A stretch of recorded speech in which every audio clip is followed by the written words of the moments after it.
Yosua pasal 5. Penyunatan dan Hari Raya Paskah di Gilgal.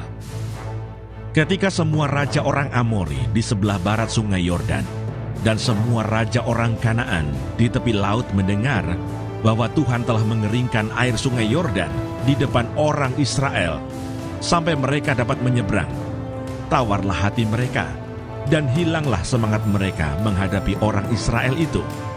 Pada waktu itu berfirmanlah Tuhan kepada Yosua, "Buatlah pisau dari batu, dan sunatlah lagi orang Israel itu untuk kedua kalinya." Lalu Yosua membuat pisau dari batu, dan disunatnyalah orang Israel itu di bukit kulit katan. Inilah sebabnya Yosua menyunat mereka, semua orang yang keluar dari Mesir, yakni yang laki-laki, semua prajurit, telah mati di padang gurun di tengah jalan setelah mereka keluar dari Mesir.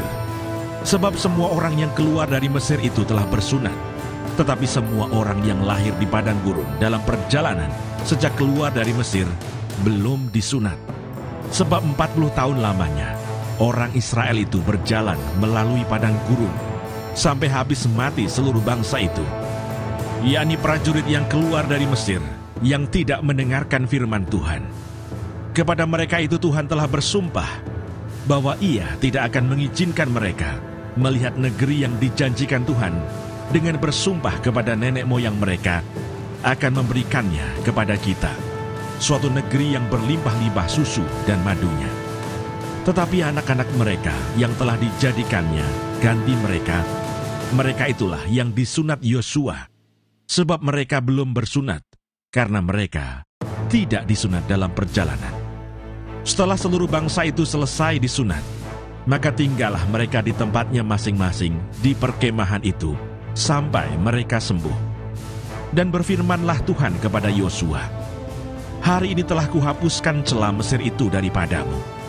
Itulah sebabnya nama tempat itu disebut Gilgal sampai sekarang.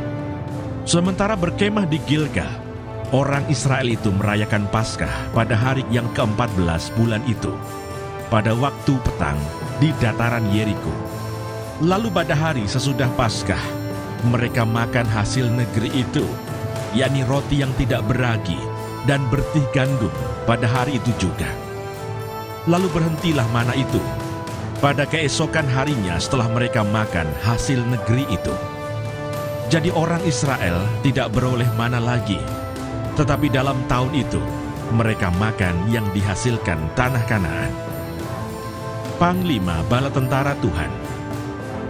Ketika Yosua dekat Yeriko, ia melayangkan pandangnya. Dilihatnya seorang laki-laki berdiri di depannya dengan pedang terhunus di tangannya. Yosua mendekatinya dan bertanya kepadanya, "Kawankah engkau atau lawan?" Jawabnya, "Bukan, tetapi akulah panglima bala tentara Tuhan. Sekarang aku datang."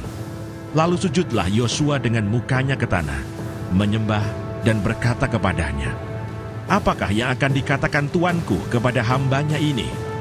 Dan panglima bala tentara Tuhan itu berkata kepada Yosua, "Tanggalkanlah kasutmu dari kakimu, sebab tempat engkau berdiri itu kudus." Dan Yosua berbuat demikian.